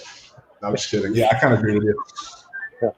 But you know, I've been known to occasionally skip it if she's sufficiently good looking, but it's not always the wisest policy. You know, I don't know if other guys do this, but I kind of have this mental thing of she's sufficiently beautiful, I'm sure she's clean. It's not always true in my experience. Sometimes you pick something up anyway. Day game, you can be a little bit safer, but you should be looking for things that are giving you kind of an indication about how active she is sexually, and how much of a risk taker she is. There's certain signals. If she's got tattoos, piercings, she's probably more of a risk taker. I think most guys understand that, and then they have studies that show that as well. So you look for signs like that, dyed hair, whatever. So look for little signals. She's more of a risk taker. She's adventurous. If she travels a lot, probably a little bit more risky. So in those cases, play it safe. Wear a condom. If you start seeing her more often, you can take her to the clinic. Let's go get tested together and see if we can go without. As far as checking her body count without being rude, the best way I find, if you want to be, most women are not going to be fully truthful with you, but they can be a little bit more truthful after you've had sex the first time. And another thing to look for is just your general behavior. You'll notice that women, I've noticed, I've got an article on my site. If you search for how many partners his girlfriend had, you'll see it. There's a breakdown there. But you'll notice that women at different levels of sexual experience have these kind of different personality traits, and it's fairly robust. So like girls in the 0 to 2 partner range tend to have this idea that love and sex are the same. Like you have sex with somebody because you love them. And they have this very naive, idealistic view of the world. And then once they reach 3 partners, about 3 to 7 partners, they become very curious. Really curious. They're interested in people. They really want to know more about things. Really curious about sex. And then once they get to the 7 partners, they get kind of jaded. It's cynical. They're like, oh, man, dating. And they have this very cynical kind of attitude about it. They're still hooking up. But then at a certain point, and this one, the last one's a bit more varied. It depends on the girl, but usually somewhere between 20 to 30 partners, she transitions into this confident, kind of free, like sex is just a thing you do for fun, and it's not really attached to love. And she's not really cynical about men anymore because now she understands men and she gets how men are. So you can kind of look for these personality traits and see if you can identify roughly which box she fits into. That'll give you a good indication. And you can still ask her directly if you want. Again, better if you do it after sex. And she's got the oxytocin in her brain from the sex, and if you did a good job, even more from the orgasm. And that's giving her the trust hormones just rushing through her brain. So then you can just tell her, well, how many boyfriends have you had? And then she'll tell you that and say, oh. Why don't you fill out this quick questionnaire? How many penises have you had inserted into this orifice? Just circle, and fill out this chart. Yeah, man. I mean, the way I kind of approach this, I definitely agree with you that this should be done after sex, because trust, like before sex, it's like you're both playing this game, and like she's gonna like, if I say too high of a number, he's gonna judge me, but if I say too low of a number, he's gonna think I'm inexperienced, right? So after sex, people just generally, that's when you're the most vulnerable, right? Like right after sex. The way I would approach this, I would honestly, well, first of all, I think when you get to a certain point in the game, you can kind of actually read girls without even having to ask them. Like I can pretty accurately gauge most chicks' body count to a range without ever actually asking them, just by talking to them. But I'll just fucking laying in bed, I'd be like, I'm gonna be honest, like, fuck, I really want to fuck you, bro, but I shouldn't. And she'd be like, oh, really? I'd be like, yeah. Do you like that? She'd be like, yeah, I do. And then just see how she reacts. Is she like, oh yeah, fuck me raw? Is she just sold on it right away? Well, it's a little sketchy. Or is she like, yeah, but we should do that because we just met, we don't know each other, right? That's a little bit of a different story. But to me, it's more important to actually find out when the last time she was tested for STDs rather than her body count, because it's like, has she had sex with 20 people in her life, but they've all been, partners that use protection, or has she had like 4 or 5 but really risky, encounters with some sketch bags, so it's like, to me, it's more important. Okay, when was the last time she got tested, and what she's done since that point? That to me is just much more important. All right, so let's jump to this question. Chase, why do you stay away from social media? Well, if you look at, so I'll tell you, I was on social media from 2006 to 2010. I was a little bit resistant to get on there first, and everybody was getting on Facebook at the time. It was like the Facebook craze. People, you meet everybody, and they're like, oh, you're on Facebook? And I'd be like, no. And they'd be like, you should get on Facebook. So I finally got on there. And once I got on there, I thought, man, this is great. It's really awesome to be on Facebook. Looks like my battery's getting a little low. So I probably got like 10 to 15 minutes, and then this thing might turn off on me just as quickly. Oh, shit. You don't have a charger, man?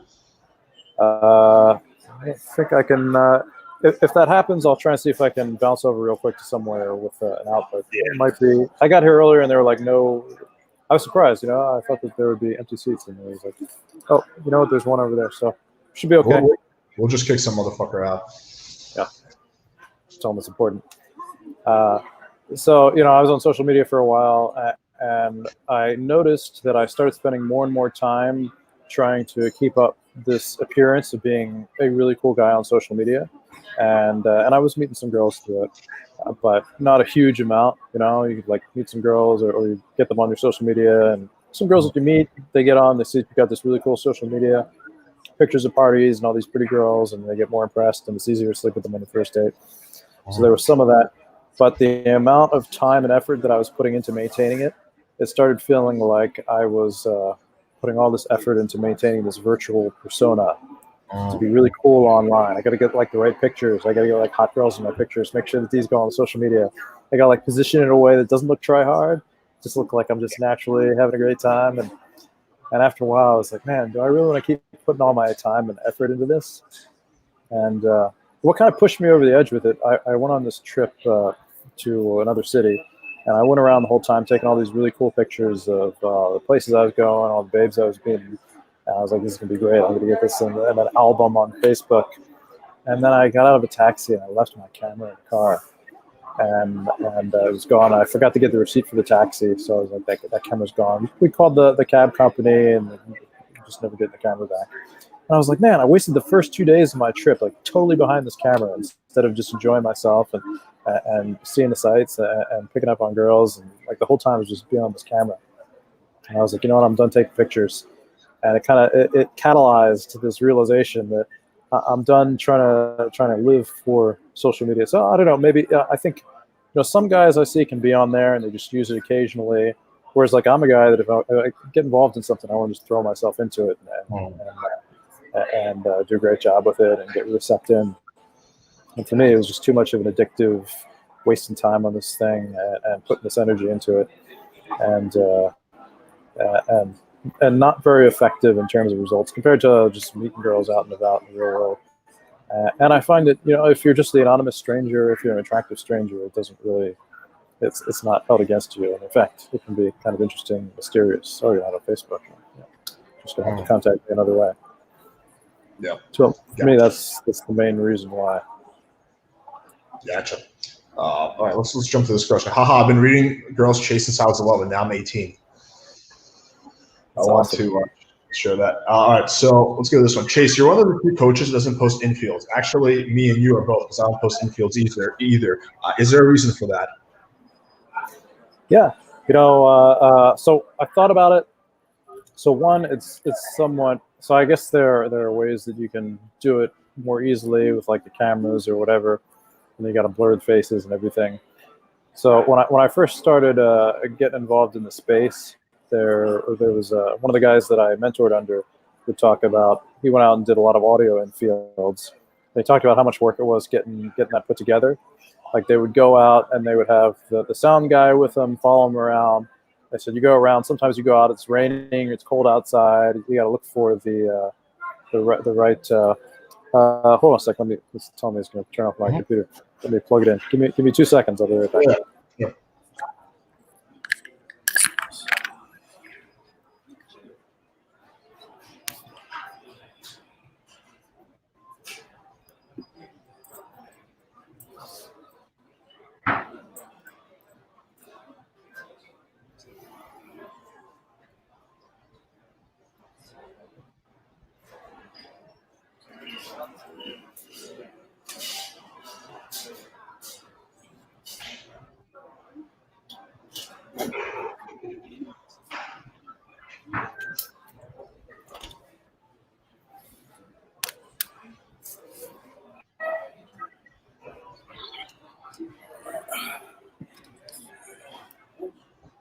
All right.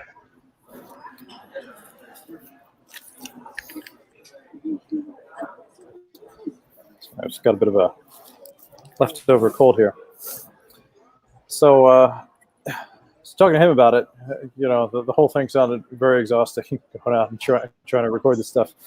And what he was saying is, a lot of times you go out and try and record these conversations, and a lot of times it's not very good. If the audio you get back is unusable, you got to go out another day. So that process sounded quite exhausting to me. And I don't do a lot of video anyway, because again, it's we got to get the setup for it. And I never thought that I was that good on video. I guess I'm okay now. We did the one date product, and I spent some time in front of it. So actually, when we were thinking about doing one date, originally I planned it as an infield course. So I was like, there's demand for infield. Guys have been asking me for it for a long time, and it could be really fun to do. So the initial thing was like, I'm going to show guys how to pick the girl up in one date, and maybe I'll just do a series of, I go out, pick up the girl, day game, take her to like a couple of locations where we got secret hidden cameras set up, or to record this, and then I was like, should I like take her back and shag her in the apartment and record that too? I don't know, like, and then you think about like, how are you do it after? Are you gonna blur her face the whole time, or are you gonna shag her, and after you shag, you'll be like, hey, by the way, this whole thing was on camera. Can you sign this model waiver form so that I can use your face for video? Yeah, I'm sure every chick would love that. But like, man, maybe I can get like one out of the two girls to go for that, and the other one's going to be underage. And the more we thought about it, it was just like, it's not practical to do that at all. So let's just do an interview format, because that's going to be easier for the course. But I mean, that's the main thing for me. Like, I don't do a whole lot of video anyway, and I've been trying to set up a studio, so maybe we'll do some. But it's like it's just like a kind of an inconvenience for me thinking about doing video. I guess I'm sort of in the minority. It's easier for me to just bang out an article real quick and throw it online and go about my day. I don't have to worry about doing audio and video and all the capture and whatnot. Yeah, I mean, the big thing for me, because I actually also have never put out a piece of infield, the big thing for me is that, Rhaegar, shut the fuck up. The big thing for me has been that the risk of getting kicked off YouTube. Like, I've seen so many coaches get kicked off YouTube, and that's like, I've spent so much time and energy into building PWF and, release so much content. I don't want to see it jeopardized because of one infield video. So I just think that it's just risky, in 2020 to put out infield. Now, I get that some coaches do it, and, for them it's fine. But it's like kind of a little bit like playing Russian roulette. Most of the time you go it, but sometimes you get fucked. Yeah, there's another thing about infield I noticed too. When guys post infield, there's always a bunch of people that come, especially if you see the girls' faces. There's like tons of comments. They're like, "Man, this is fake. She's just an actress." She should always blur the girl's face. I mean, that's just decency. Yeah, I guess if you can get them to sign a waiver or something, but then you got to hit them up with that afterwards. Yeah. So and now you got the thing with guys getting kicked off. So we're looking at setting up our own channel. We've got it mostly ready. We've got the design done. So we're gonna have our own like YouTube replacement. So we might start doing more infield stuff there, because nobody can kick us off our own channel. I don't think that. So we'll see about that once we get that launched. But I'll have more information on that in the next couple of months. Cool. Yeah, at the end we'll link all your links and put everything in the description. So what is your take on using DHVs for building your value and interaction after your approach? It's something some coaches teach, but it doesn't seem to me like it's something natural to do much of. Yeah, so DHV is, so for guys that don't know what that means, DHV is display of higher value, where you're deliberately showing things of value about yourself. So that would be like, start talking about your international travel, or your cool car, or the cool friends that you have, or this really cool sport that you're involved in. The fact that you do MMA.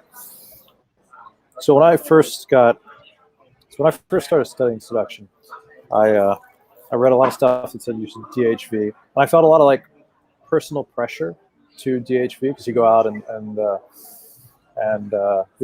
you're talking to this beautiful woman, and you're like, oh, what do I do? She's not going to be impressed with me. I better impress her. So I would try to DHV and be impressive. And one of my first coaches was really anti-DHV. And he was like, his thing was, you got to work on making yourself a more attractive guy, and don't worry about value. Most guys have enough value. And I like that take, and it intuitively made sense to me, but I was still out there like trying to DHV myself anyway. But I kind of put that in the back of my head, like, most guys, if you're working on yourself and improving yourself, you're already going to be an attractive guy. You don't need to be actively looking for ways to show value.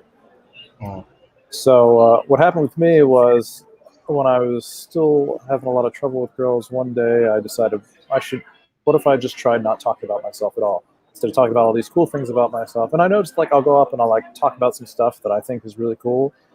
Like here's these travels I've been on, and some girls just be like, oh, they're not feeling it. I'm like, damn, my DHV didn't work. I got a big dick. Like as a final last resort, by the way, I got a big dick. And she goes, oh, it's supposed to work on girls. So I started just not talking about myself at all. Instead, I would just get the girl talking about herself, qualify her, screen her, flirt with her, and suddenly girls were jumping into bed with me a lot easier. That's weird. And a lot of them, like, I'm realizing, like, these girls don't know anything about me. The first time I really did it in earnest, I did it on a date with this girl, and we spent 40 minutes just talking about her. She didn't know anything about me at all. After 40 minutes of, like, laughing and talking and flirting, she looks at me and she goes, I feel like we're so connected. And I'm sitting there thinking, like, I know a lot of stuff about you, but you don't know anything about me. We feel like we're really well connected. And you realize it's like an emotional thing. It's not about her necessarily needing to know all this stuff about you. And so, everybody loves talking about themselves, and no one really cares about you unless it's like their mom or their close family member. So that's another big thing I always tell guys, like on a date, don't fucking, like, a lot of guys ramble about themselves and their accomplishments. Don't fucking do that. The girl doesn't give a shit. She just wants to talk. Yep. So I don't want to shit on DHBs, or can I say that? I don't want to dump on them, but and I know guys that can use them effectively. I think it can be an effective tactic. My personal take is to avoid using them. Instead, I am the DHV. I've made myself an attractive guy. I talk to her in attractive, savvy, confident ways. We're having this flirtation. That's the DHV from my perspective. Yeah, I think it's a fair point. I come from the idea that you should assume value rather than try to convince the girl that you have value. Like, you should assume. Like, if you think about, like, Leonardo DiCaprio, right? If he's talking to a girl, he's not going to be trying to impress her, right? He's not going to be like, oh, by the way, do you know I do a lot of movies? I got an Academy Award. Did you know that? Did you know that? Blood Diamond, yeah. Like, Departed. So that's just like, mostly high value guys, they don't feel the need to, like, brag or show off. And that being said, I do think that there are some good ways to, but you got to DHV's a guy. It's got to be subtle. It can't be like, as the minute it looks like you're trying to brag, you lose value. It's kind of a little bit of a catch-22. Because the minute the girl gets the feel, oh, this guy's just trying to, like, brag, bam, you're done. Like, your value actually goes down. But if you can subtly, like, throw this in. Like, the example I always give is this, like, with texting, right? So, okay, what are some high-value things? Well, about me, right? Just me personally. Well, I live in a complex that has a jacuzzi, right? That's pretty cool. I have a dog and I have a tattoo, right? Like, 3 things that I just pulled out of my ass. So if I send a girl a text saying, like, hey, by the way, you like my tattoo? Like, that's not gonna fucking work. Or do you like my dog? But if I ask her, hey, how's your day going? And she says, oh, good, how about you? And I say, good, just hanging out with this guy. And I send her a picture of me playing with my dog, which shows off my tattoo. That's a totally different thing, right? Even though it's the same thing. So I think it's also important, not just so much what the DH is, but how you go about approaching that. It's kind of been my take. All right, so let's jump to this question. Can you please talk about night street game? I read your article and have done 30 to 40 night street approaches so far. First of all, let's say 30 to 40 night street approaches is nothing. That's, the grand scheme of things, it's a very, very low volume so far, but no lays. Can you give me more details on night street game? What opener to use? Sure. So night street game is, for guys that aren't familiar with that, that's approaching girls at night on the street. And the best time to do it usually is after the bars and nightclubs let out. And depending on your area and whether you still have nightlife, that may be less or more viable for you at the moment. But and it doesn't necessarily have to be after they've let out. But the best time is after they let out, because what happens is once the clubs and bars let out, a lot of times the girls that are still left over are not ready for the night to end. Some of them have had their buying temperature spiked, which is, they've talked to some attractive guys, but it didn't work out. But they're still in a state where they wanted to go home and have something happen with the guy, but they haven't found the right guy to have that happen with yet. And a lot of girls just don't want the party to end. So a lot of what you're doing is really looking for the women who are in that mood, that they still want something to happen, and just picking up those girls and taking them with you. And the easiest way to do it is just to stop girls and ask them, hey, how's your night going? And get into the quick conversation. How's your night going? Where'd you go? What were you up to tonight? Oh, great. just talk for like 30 seconds to 2 minutes, and then invite them either to go to a diner with you if you feel like they're not quite ready for the pool. And this is a great one I've used a lot of times. It's like, hey, why don't we go to a diner and get some food real quick? Especially if it's you and a wing, you meet two girls, it's great. It's a really smooth transition. And the other one is just saying, hey, let's head to an after party. We get an after party going to my place. And sometimes your girls will test you a little bit and say, oh, it's not just you two guys, is it? We're really going to an after party. So, yeah, it's an after party. My mom was there. Yeah. Exactly. So, we got some people coming. They might get there a little sooner or a little later, but it's going to be an after party. And by the time they get there, assuming that you have done an okay job and they're interested in you, usually they don't say anything about it. Just get some popcorn, get some tea, get something to nosh on, put on a little movie.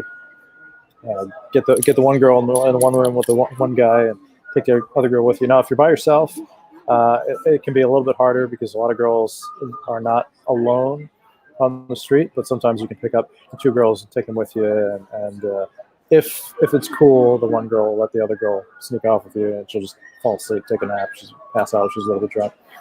So and obviously don't be picking up girls that are too drunk. You get all kinds of problems there. Yeah, that goes without saying. Yeah. But that's the main gist. It's nothing too terrible, but the focus is either get her to a diner if you don't feel very confident with her, or if you're still working up your confidence with nighttime street approaches, or invite her to an after party. And it's nothing too complicated. It's nothing too involved. You're just opening her with anything simple. It doesn't have to be a direct opening. Just, how's your night going? Where'd you go? Did you have a good time tonight? Blah blah blah. And then if she's a little bit friendly, let's head over to this diner. Let's grab a little bit of food, or you invite her back to the after party.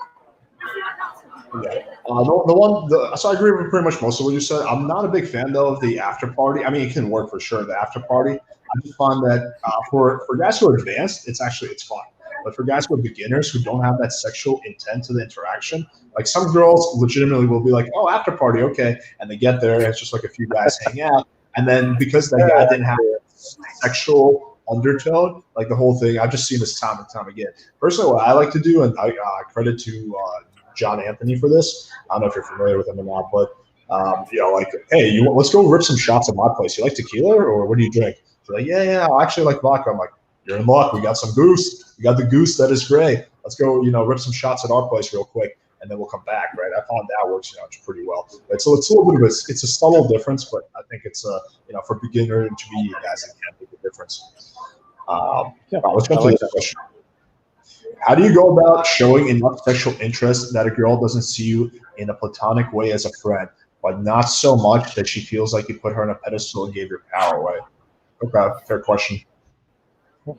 So, the thing with interest is it has to be calibrated to the girl, and different girls are receptive to different amounts of interest, and they have different levels of interest to you. So the best way is paying attention to how much she's investing in you. And again, what we talked about earlier with signals, as Alex was saying, her proximity to you, eye contact, other signals she's giving you, whether she touches you, and somewhat less reliable signals like playing with her hair or what have you.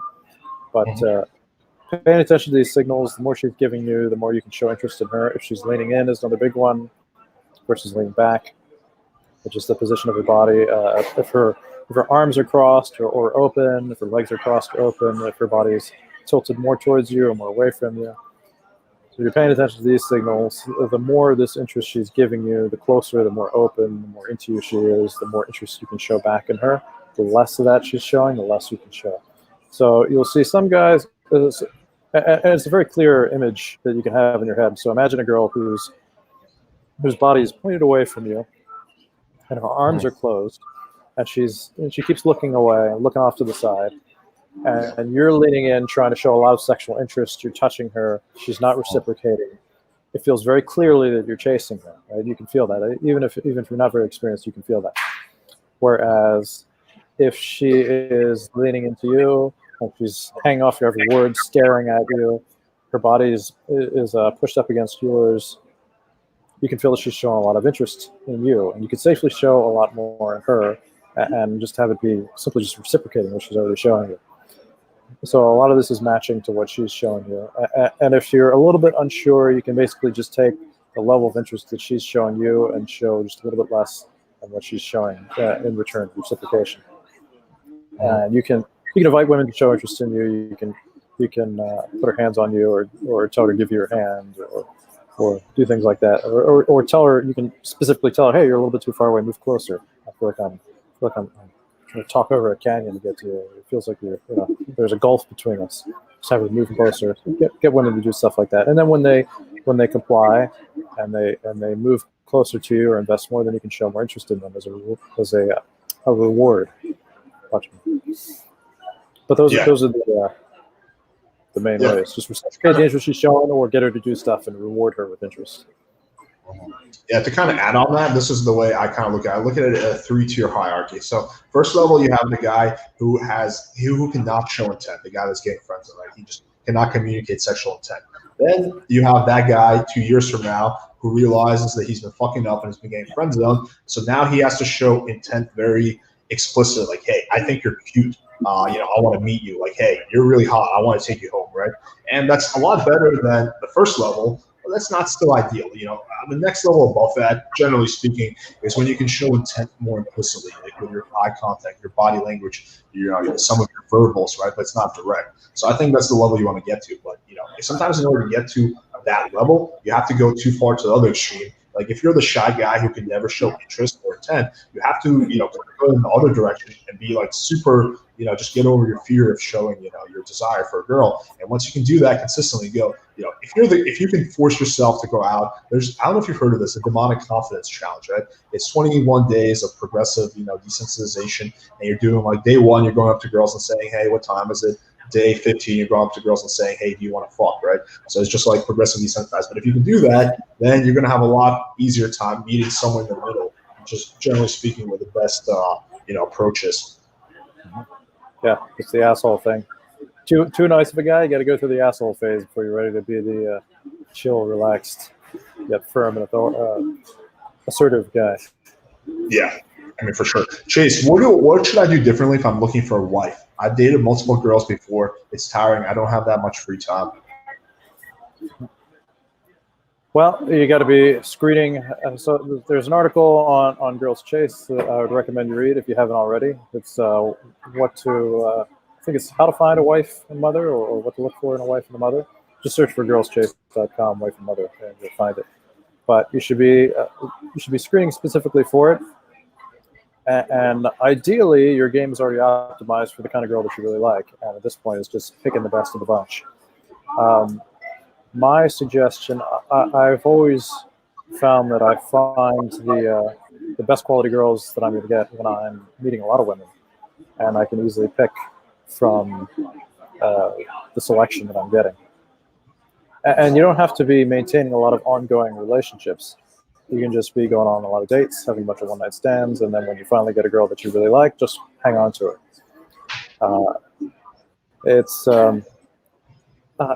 I think some guys maybe think that I do get this impression that there are guys that are thinking, if I want to get serious and get a wife, then I should get serious and not be playing the field so much and just start looking for a girl I can have a serious connection with. But when you're doing that, when you're limiting your volume, you're also limiting your opportunities to meet a girl that you really click with and who is what you want. And the girls that you cold approach, especially if you meet women through avenues where you're going to meet more wife caliber girls, which could be your social circle, maybe could be daytime, doing daytime cold approach. You'll be meeting more and more possible long-term candidates, and these are the women you want to be going through. And you want the volume there because you want to be able to pick and choose. If you're not, you can fall into that scarcity mentality where you get the girl and you're like, well, she's not quite perfect, but she's the best I've had in a while, so maybe I should just go with this girl, and then you're getting into suboptimal relationships. So you really want to have enough volume there coming in. And if you really don't want to be doing a whole lot of dating, maybe you don't have to sleep with every girl. I mean, I still would anyway, because what's the fun in going on dates and not closing the deal? And you should stay sharp anyway, because when you do meet the girl that you want as your wife, you have to close the deal with her at some point anyway. So I suggest you do anyway. But just keep your volume up. Keep doing what you're doing.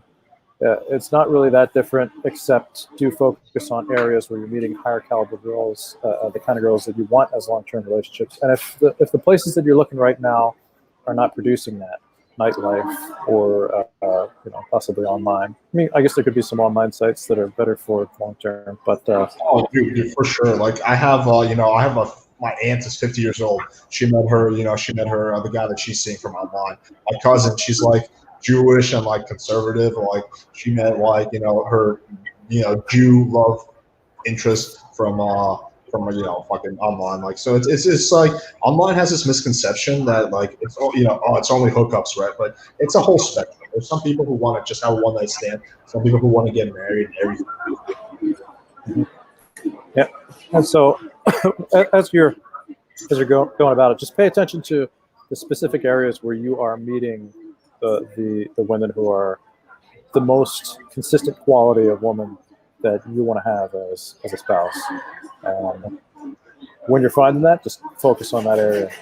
Get your volume up, get dates, get girlfriends, and with any luck, you'll find one reasonably quick. And we've seen a lot of guys come through. I've had a lot of reports from guys that have met wives and they have kids now from doing cold approach. And I've seen stuff online that's like there was a blogger named Steve Pavlina.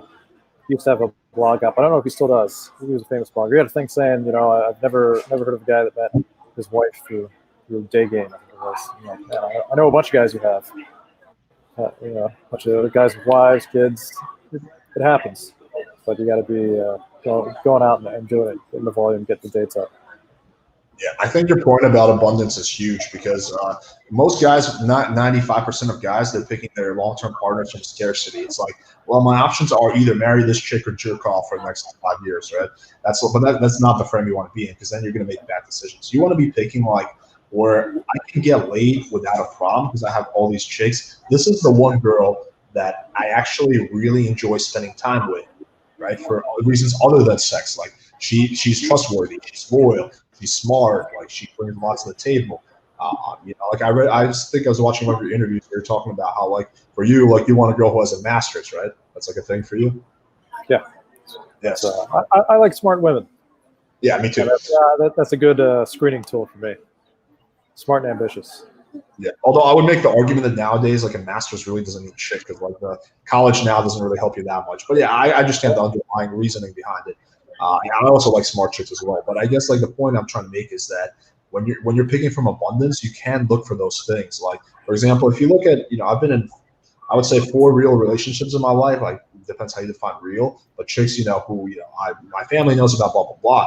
And the common pattern amongst the 4, like they're all different. One of them was half Persian, half Mexican. One was a Southern blonde girl. One was a Venezuelan. Like they're all like diverse, right? But like the one common pattern was that they're all very loyal, very smart, very sweet. And like everyone who met, my friends met these girls, my family met them. They're all like, oh wow, she's really nice. Like you'll never hear an ex-girlfriend like that I will describe as a bitch, right? But that's not just by accident. That's because I do come from a place of abundance. I do very much look for like loyalty, values, like stuff like that. But I think that all starts with abundance. Definitely. Yeah. Oh, and one thing I'll add before we move on is speaking back to the point of abundance. Is I've seen a lot of guys that will go through the pickup phase and then they get tired of picking up and they stop picking up and then they decide they want a wife. And if you want to get a long-term settled relationship, it doesn't have to be a wife, or if you want a wife, the best time to get that is before you decide you're done with pickup. Do it when you're still doing pickup. Yes. So if you start feeling like I'm starting to get tired of this, just keep pushing through, and now just turn your filters on to be looking for that girl that you want to keep longer term, so that you get her while you still have plenty of women coming in, and not after you hang it up and now you're sitting alone in your apartment going, oh man, what am I going to do now? Do I have to go back out there and start all over again? So do it while you still got the momentum. Yes.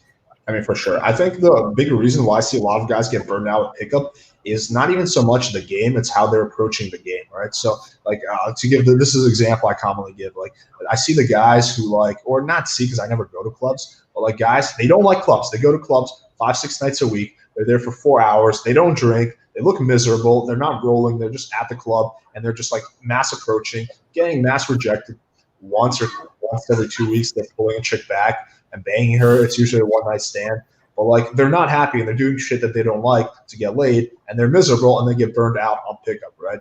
Versus I think that's not sustainable. Like, for example, the way I approach pickup is, I chat up girls when I'm walking my dog, right? I like my dog. I like watching my dog interact with big booty Latinas, and like I like chatting up chicks, right? But I hate clubs, so I'm never going to go to clubs. I don't like, this or that, so I'm not going to do that. I don't do these 3-4 hour day game sessions because I just don't like, fucking, I don't know, walking around that much and shit aimlessly. Like my online, like people, the misconception about me is that like because I have a lot of online game, lay reports and make a lot of content on this, that I must dedicate a lot of my life to doing online. In reality, I'm doing most of my online while I'm taking a shit in between sets at the gym, and when I'm stuck in traffic. That's where like 80-90% of the lay reports that you guys read about come from. So like the key, I think, is to find a way to make it work with your personality and your lifestyle. If you can't do that, chances are you will get burned out at some point. Yeah, it's a great tip. Let's take one question. So I want to take this one. This is a slightly different perspective. Do you have a ritual you do before you go out gaming to get you in the right mindset? It's a good question. So when I was in my learning phase, I tried all these different kinds of rituals for myself, and I'll put a caveat in here that I think it's very different for different guys, because I know some guys that have rituals and they love them and they swear by them. For me, I tried all kinds of rituals, and what I found was that just my personality or whatever, I could get myself really hyped up to go out and ready to go out and talk to women, and I would get out and 15 minutes of driving, then drive around looking for a parking spot. Even if I got the music on or whatever, then walking around or whatever it is. And by the time I'm finally at the point where it's time to start talking to girls, the emotions were just gone, and now it's the opposite. And now I've crashed. Oh my God, I don't do this. So what I shifted to eventually was, I said, screw these rituals. I'm not doing this anymore because I'm getting my emotions up and then I'm crashing. So from now on, what I'm going to do, I'm going to try going out with no rituals at all. I'm just going to go out and I'm just going to focus on talking to people. As soon as I see people, I'm just going to talk to people. And I'll try and prioritize talking to pretty girls, but I'll talk to whoever's around me just to get myself in a social state. And so I would do that. I go out, talk to people. If it's nightlife, I'm talking to people at the bar. I'm talking to people on the way in line, talking to the bouncers, talking to the bartenders if they're not too busy, just talking to everybody, talking to some girls here, talking to girls there. And suddenly you're talking to this beautiful girl and things are going great. And you realize, oh, hey, I'm pretty warmed up. I'm having a good time now. If it's daytime, talking to the clerks, talking to whoever, people at the cafe, ask them, how's business today? How's it going? These people you recognize before, you can just ask them questions about their lives. The same clerks and the same places you go to, and just talking to people around you. Same thing, just getting socially warmed up. So for me, I guess that's the ritual, is just talk to people. The more I talk to people, the more. And it could be I'm a little bit extroverted, so maybe that's why. There's like an ambivert. How many people have heard that? It's like halfway between extrovert and introvert. That's me. It's like I can be introverted sometimes or extroverted, but I can get a lot of energy from talking to people. So I think that might be the difference, because I've noticed the guys that have rituals tend to be more introverted. So that might be the difference. Whereas maybe the reason it didn't work for me is because I'm a bit more extroverted. So for me, it's easier to just talk to people. But I guess try out the different things and see what works for you. Some guys like music, some guys like eating certain foods, certain things they go through every time. For me, it's just one other thing for me that has always been important has been that I like to have a plan or a routine that I'm going to go through. Like I know that I'm going to go out on this day at this time, and I'm going to be sociable. It's either I'm going out specifically to talk to women, or I'm going out to do this and that. But if I see women along the way, I'm going to be talking to them, and it's already in my head, so I'm already primed mentally. And then I'm being sociable and talking to people as I go, and I also have it in my head that okay, I've gone out now to talk to women. And I think, especially if you're going out for dedicated outings just to talk to girls, it's important to have that planned out so that you're not avoiding it. Another thing that used to happen to me, especially when I was newer and I was really trying to motivate myself to go out and dealing with motivation issues, was if it wasn't planned out, the Friday night comes around, and I'm like, oh, where do I want to go tonight? Oh, there's not really any venues that I really like. And oh man, then I got to shower and I got to go out, and I'm probably gonna get rejected a bunch. Maybe I'm just gonna stay in tonight. I'll go out tomorrow. Whereas if I planned out earlier in the day or the day before, okay, on Friday night I'm gonna go out and I'm gonna leave the house by 9:30. I'm gonna go to this venue, and after that I'll go to this venue. It's already planned out. I don't have to think about it. Friday night rolls around. I'm like, all right, well, I already know what I'm doing, so let me just go do it. I'm just executing instead of having to deal with uncertainty. So that was part of it for me. It's always removing uncertainty. And then, eventually you're not as plagued by that anymore. You just go out when you want to. But for motivating yourself more, especially when you're newer, find ways to remove uncertainty so that then you're just acting on the plan. I always find that helpful. Yeah, just to quickly add on that, I think also important is to have a wing. Like, you'll never see me going to a bar by myself. Like, I've done it before, but it's so much easier if you have a wing, because then in between when you're talking to girls, you keep that social momentum because you're talking to your wing, and then it's just so much better. Like, find someone. There's more than enough resource now. You find someone in your city, and ideally that person should be someone that takes action and motivates you. So when you have two guys who go out, right, and both of them are just bullshitters, and they just fucking just won't talk, they'll just make excuses and not approach. That's not a good combination. You need that guy who's like, yo man, let's do this shit. I'm fucking motivated. So when you have two sour pusses together, you're gonna have just a night of circle jerking. So I think that's find good wings. That's crucial. That's kind of when I was getting into game 2012, 2013. I was relentless about finding wings. I was just constantly checking the message boards. I'm like, oh, okay, this guy's better than me. I want to go out with that guy that's better than me because I can learn from him. And that was a big part of the reason that I was able to reach a certain level of success. Fairly without spending too much time in the field. Because I had people who I was learning from, so I wasn't making the same mistakes over and over again. So I think that just be relentless about finding good wings. Oh yeah, definitely. And I'll second that. When I started out, I did a whole lot of solo bars and nightclubs, and very emotionally draining because you're going in totally by yourself, feeling like a weirdo because you're all by yourself, and everybody else is with groups of people. And I had friends I could go out with, but none of them were gamers, I guess. So, I tried going out with them a few times, and they just kind of sit there. They don't want to talk to girls. I'm like, all right, I'll just go out by myself. And once I started getting good wings, then it's a lot lower pressure. It's less stress going out. You're not worried about putting all this pressure on yourself to go out and perform. If you go out solo and you don't get started early, there's a chance you may end up sitting there all night by yourself at the bar, or walking around on the street talking to nobody. So, one of the things, it's nice, and it forces you to realize, okay, if I want to have a good night or a good day out, I got to start talking to people quickly and not try and put it off. So it teaches you good habits, but it's a punishing way to learn, and you will learn faster having good people around, especially if you can find people that are better than you, like you're saying, Alex, can serve as mentors, teachers, or just people you can really bounce off of really well. They have their strong suits. You have your strong suits. Yeah, 100%. All right, man. So, thank you so much for coming on. I wanted to have you on for a while. I I encourage everyone to check out GirlsChase.com. I think there's some dope-ass articles on that website. So, what are you working on now? I know you have a book out. What's your next project? Yeah, so I got the book that I launched back in 2011, How to Make Girls Chase. And in 2018, I launched my new flagship course, One Date, which is spent a couple of years cooking this thing up in the lab, but it came out really well. The reviews have been great. We've got a ton of guys in there loving that course. So you can read about it on the homepage, or you can go to girlschase.com/one-date. And the focus there is how do you get a girl to be yours, be your girlfriend even in just one date. And for me, the whole thing for a long time was taking girls out on dates and then getting annoyed or disappointed. I almost ignored dates for a long time and just went straight for one night stand because I didn't like I'm an efficiency guy. I don't like the inefficiency of taking a girl out on a date and then it doesn't go anywhere, and then you got to set up a second date and then maybe a third date and then keep trying the same girl.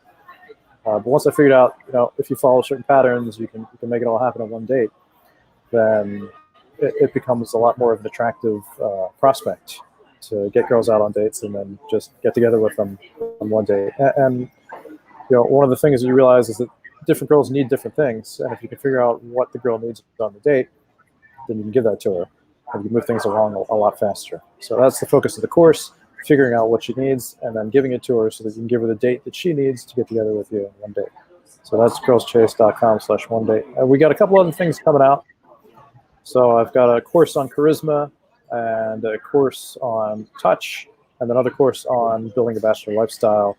And we're about to release all those. Probably in the next couple of weeks, we're going to do an in-house release. So if you're following the website or if you're subscribed to my newsletter, you'll get updates about that. We're going to put it out. There'll be like a almost 50% off when we first launch it at first. So you can get all those real quick. And they're all great courses, I think. They're deep courses. We went through them, especially the charisma one. And I was like, this is a lot of like charisma. To anyone who's, there's not a lot of good stuff out there on charisma, I don't think, because it's a really difficult subject to tackle. It's so ephemeral. It is. I sat down to I was like, how am I going to make a course on charisma? Like, this is obviously you have an idea what charisma is, but how do you tell guys what charisma is and how to do it? So I had to go back and look at all the stuff that I was doing, and I read through a bunch of science papers about all the stuff that scientists were saying about it, and it was like it was the most laborious course that I put together, but it came out really well, and everybody on the set was going, this stuff is amazing. And I'm going to start using this stuff myself right now, like with the camera guy and the director. So I think it turned out really well. And after that, we've got Hector, who's on our YouTube channel, the GirlsChase YouTube channel, YouTube/GirlsChase, YouTube.com/GirlsChase. Yeah, I've seen some of his Instagram posts. He's a funny guy. Yeah, like some of the screenshots he posts. Yeah, so he's got a course on date game coming out called Meet Girls Everywhere. So we'll launch that probably in the spring. We gotta, it's a little bit. If everyone's still locked down, we might delay a little bit because you got to actually be able to go out and meet girls. Yeah, awesome, dude. Yeah, we'll link everything in the description. So mainly, you're most active. I've seen on your website in terms of your articles, and you have a YouTube guy, Hector, who's also pretty solid from what I've seen. Do you use any other platforms, or is it just mainly your website? Me right now, it's just the site, but again, we are working on a video site which we've got almost ready to premiere. And once we do, basically, we're going to be so the intent behind that, and you're the first person I'm talking to about this publicly. So what we've seen over the past couple of years is YouTube and all the other platforms are getting increasingly restrictive about pickup content, and I think it's probably safe to say that unless something major changes, the days are probably numbered for most seduction stuff. You're gonna have to get increasingly watered down and less controversial. It's very unfortunate, the censoring that's going on in 2020. We have more censorship than we did 5 years ago. Yeah, it's very sad. But yeah, I agree with that. And the other thing we're seeing is even with the YouTube channel, it's hard to get guys to follow you or get them sucked in because there's so many other distractions on YouTube. So we started building a GirlsChase video site that looks and works a lot like YouTube, where the intent is to have it just curated content. We'll just have guys that are in the seduction space with their own channels. We'll start with Hector, and we've got a few other people we've talked to, and I'm looking at quite possibly doing my own videos on there. We each have our own channel. So it'll be a freer platform where guys can put their own stuff out there, get their own, they can get their infields if they want to, and it'll be just in the niche. So it'll be guys everyone that's on it is guys that are looking for seduction stuff. So we get very targeted traffic for the guys that are making videos. So hopefully we'll have that launched sometime in the next 3 months or so. We're getting close to having it. It's amazing how few tech platforms there are if you want to make your own YouTube clone. Like the code base is out there, not very good. So we've had like a developer working on it, and we've got the designer designing it. But it's looking pretty good, and most of the functionality we want is there. So we should be able to start promoting it and getting guys over there, and kind of excited about that. We'll see how it goes. Let me know once you release that. I'll be down to post some videos. Let me know once you get that going. Awesome, dude. Yeah, man. Great chatting. Thank you for coming on. Great chatting. We're just going to put the links in the description. Follow him, girlschase.com. some dope ass articles. Bro, cheers. Thanks, man. Thanks for having me.